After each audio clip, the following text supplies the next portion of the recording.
Insomniac Games. The name instantly conjures images of lumbaxes and robots, with inventive gadgets and light-hearted humour.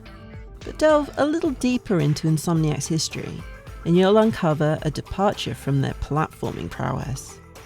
A cooperative science fiction action shooter.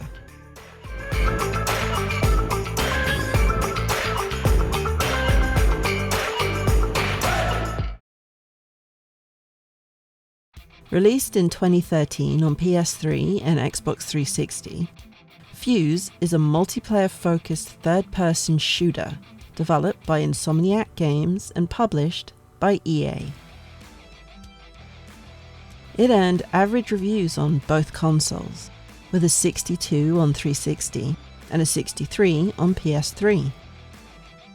Positive reviews liked the move away from overly cinematic games at the time, and if you liked Mass Effect or Battlefield, this will be right up your street, with interesting characters and unique weapons to use. Negative reviews said it was another victim of the heavily focus-tested, leader-following, perpetually terrified mainstream game industry. So it did nothing to really stand out or make waves, and was not innovating whatsoever, calling the AI idiotic. Ouch. It's not the longest game to complete, even if you want to 100% it, but I feel like there's a little replayability when you play with a friend.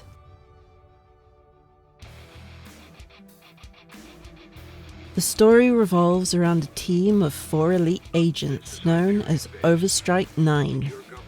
They're tasked with retrieving Fuse, an alien energy source, which has fallen into the wrong hands. The plot involves a shadowy corporation, Raven, that aims to weaponize Fuse. The narrative unfolds through cutscenes and in-game dialogue, revealing the motivations of characters and the global implications of Fuse technology. We can play as all 4 of the characters, but only one at a time.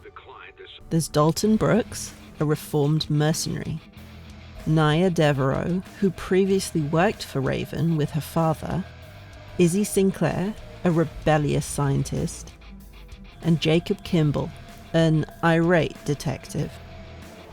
This motley crew seem to balance each other out nicely, in both personality and combat abilities.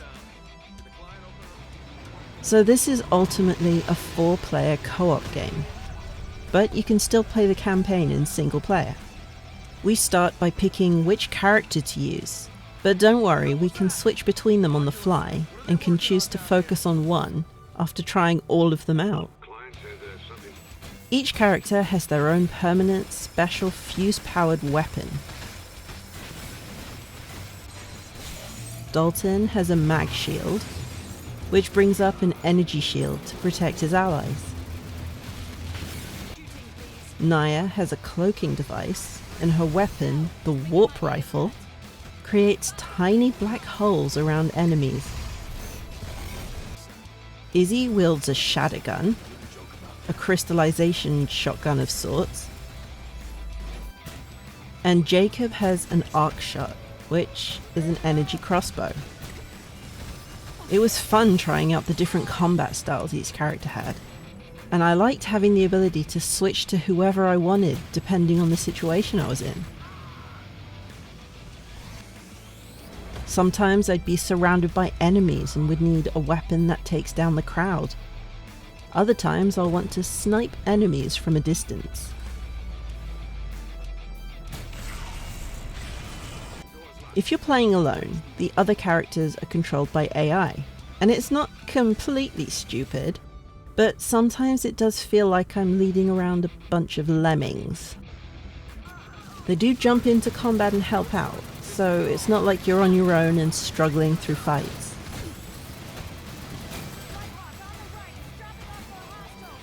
They aren't great when you're trying to stealth or be strategic though, so most situations end up being guns blazing rather than carefully planned.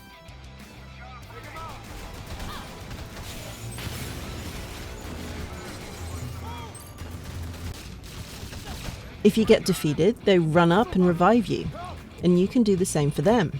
And most of the time they got to me before it was too late. I guess you could say this is a cover shooter to a point. You're not forced into it, but it does keep you alive during those bigger fights. We earn skill points by collecting XP in different ways in the levels, and all the characters have their own skill trees to work through, but you don't have to share skill points, which is always a good thing. Each skill has an impact on the entire team, so putting points into unique combat skills will be way more beneficial to everyone in the long haul. We can pick up any weapon an enemy drops, so we can try out different guns and find one that works for our playstyle.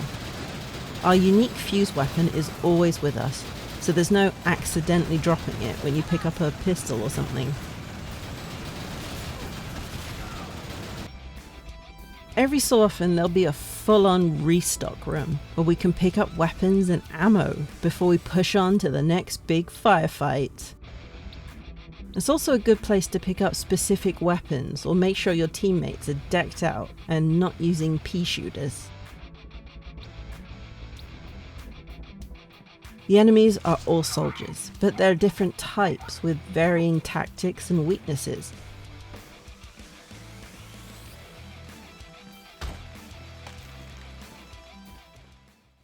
And even mini-bosses who require coordinated attacks from the whole team and targeting weak points to defeat.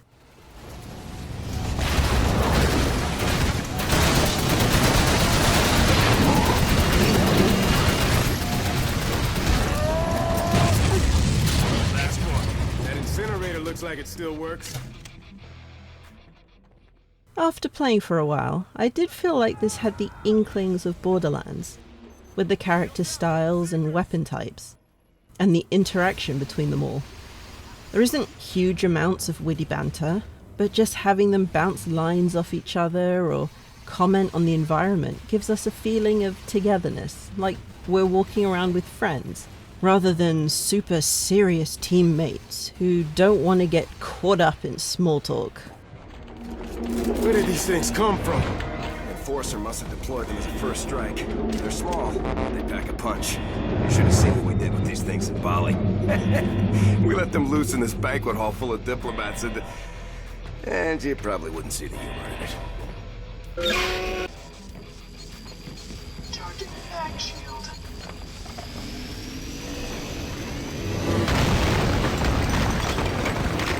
Holy shit. Oculus, they're not building better light bulbs down here. They're making weapons. Did anyone else hear a cat? Ha, fucking ha. Are you really afraid of cats? I'm not afraid of them. I just don't trust them. I seem to experience older games outside of the context of when they were released, which is both a good and bad thing. I can just play the game as a standalone entity without comparing it to other releases or what was fashionable in the gaming world at the time.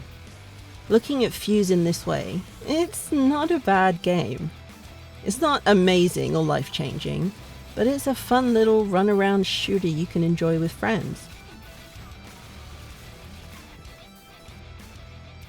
If you play it on your own, it's still challenging enough to be engaging.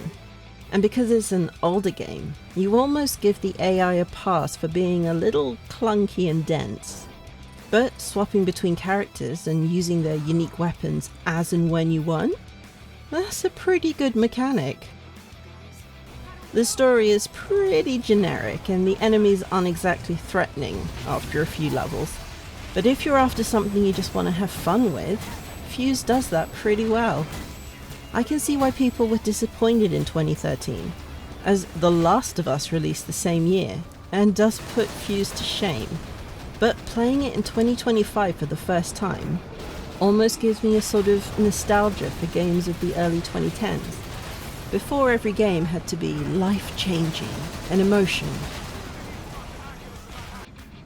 Sadly, this is another game that's stuck on older consoles. It's not backwards compatible on Xbox, and I can't see it available on PC anywhere. But if you find it, let me know. It might not be a AAA game, but if you're after some old school co-op fun, janky AI, interesting combat mechanics, and unique energy weapons, this is a fuse worth lighting.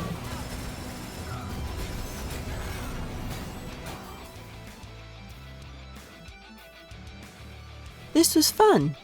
Let's do it again sometime. And if you like what you saw, don't forget to subscribe and leave a like down below.